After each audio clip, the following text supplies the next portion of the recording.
voilà un corps qui, si j'ose dire, parce qu'il est inerte, ne se fait pas du tout oublier. L'image qu'on a là, c'est l'image du film qui a été tiré de l'histoire de Jean-Dominique Bauby, qui était rédacteur en chef de Elle, et qui, en 1995, a eu un accident cérébral et a été victime de ce qu'on appelle le locked-in syndrome, c'est-à-dire, littéralement, une âme emprisonnée dans un corps. Un corps inerte.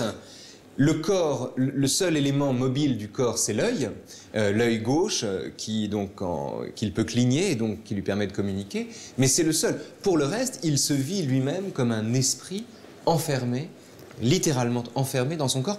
Comment ne pas être cartésien quand on fait une telle expérience, ou quand on constate qu'une telle expérience est possible? Comment ne pas devenir, comment ne pas considérer comme Descartes, hein, que l'âme est un pilote en son navire? C'est une phrase qu'on trouve dans la méditation 6, dans la 6e méditation métaphysique de Descartes. Julie Henry.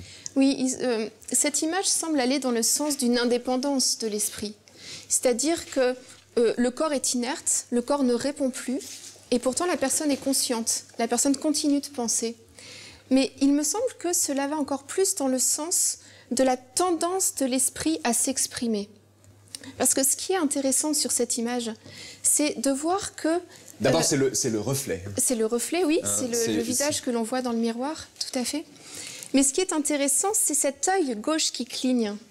Et c'est par cet œil gauche, par ce clignement de la paupière, que l'on sait que la personne est consciente et que la personne, elle, essaie de s'exprimer. Donc ce qui montre que même dans ce corps qui ne répond plus, même dans ce corps qui semble quasi entièrement inerte, la pensée cherche le seul biais par lequel elle peut s'exprimer et elle peut se communiquer. Qui est le corps? Le seul biais qui est le corps, tout à fait. Donc, alors, est-ce qu'on peut dire à ce moment-là du corps qu'il serait l'organe obstacle de l'esprit? C'est-à-dire ce qui entrave l'esprit et ce qui, en même temps, lui permet de s'exprimer. À la façon, par exemple, dont l'œil serait l'organe obstacle de la vue. C'est parce que j'ai des yeux que je peux vous voir, mais c'est parce que j'ai des yeux, ou à cause du fait que j'ai des yeux, que je ne peux pas voir ce que j'ai dans le dos. Oui, oui, c'est vrai. Mais en tout cas, c'est le corps et le biais par lequel la pensée passe. Et là, on est au niveau des signes. Comment je sais que vous avez un esprit? Je ne suis pas en vous, je ne peux pas le savoir. Simplement, vous parlez. Vous avez des gestes, vous avez un regard, vous avez une expression du visage qui me laisse penser qu'il y a en vous un esprit. Donc là, on est du côté des signes, en fait. Et vous parliez de Descartes tout à l'heure, ça me fait penser à ce qu'il dit de l'âme des animaux.